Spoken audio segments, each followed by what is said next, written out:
tuyita nika kwe kuwoowa. It's the consummation of the marriages. Kwe kugamba nti tugenda fuula omusajja ono n'omukyala nga bafumbo mu butongole. Okugeraageranya eri saidi eri mu ddiini y'Abakristaayo kwe kugenda mu kkanisa ne the marriage vows, walking to the aisle, ne bakutwala wali eri taata n'aleeta omuwala ne bamwambaza empeta. Omukulembeze w'eddiini n'ayogera ng'omusajja waddamu n'omukyala and they officiate the marriage. Kati officiating the marriage in a church nga ekitabo beera oluusi oba outside the church, it's the same as officiating a marriage mu nika setting. Nika means omukolo ogw'okuwoowa oba omusajja okuwasa official okugaba omukyala mu butongole bamuwaddeyo, kyetuyita nika mu busiraamu. Kati nika erina empagi kwetambulira mu bufunze obw'ekitalo. Ekisooka nika walina okubeerawo kyetuyita consent from both sides, okukkiriziganya okutali mukkakibwa. Omusajja alina okuba nga akkiriza okuwasa omukyala oyo nga takakiddwa nga yeesiimidde, n'omukyala alina okuba nga akkiriza okufumbirwa omusajja ono nga takakiddwa nga yeesiimidde. That's a very main issue olw'ensonga it closes the door ku nsonga yonna eneekwatagana ne forced marriages.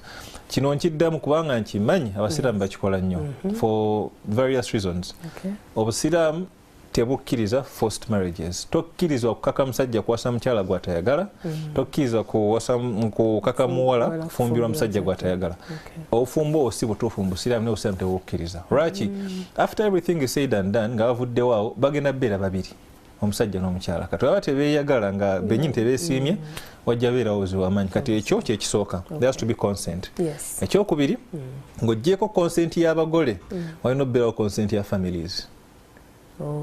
Family y'omusajja erina okuba nga esiimi. Kino agambye wali emabega family zitula nezoogana nezikaanya, naye n'omuwala temulina kukaka bukasi muwala ono family yamu, because waliwo ebintu ebibeerawo nga si birungi ate naye bisibwa ku busiraamu nti omusajja ajja n'agamba nze ono omuwala gwe njagala n'ayagala agende akole amateeka ku buko, oba omuwala ono n'agamba nze ono omusajja gwe njagala n'ayagala ajeemere bazadde be.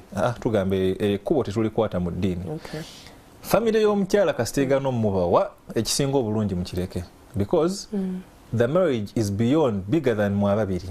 Families zino zirina okukwatagana. Bano abaana bemugenda ozaala eno baliyo nga bazzukulu, baliyo balina ba anti baabwe musaayi gwe gumu. So ekyo mulina okitwala nga kikulu. Families zirina okukkanya nti ensonga ebeerewo. Ekyokusatu, tulina kati the gist of the marriage bennyini ebyanika ebeerawo, walina okubeerawo amahare. Amahare ge galiwa? Amahare kye kintu ekikwatwako ekiweebwa omukyala to give omusajja access ku mubiri gw'omukyala oyo.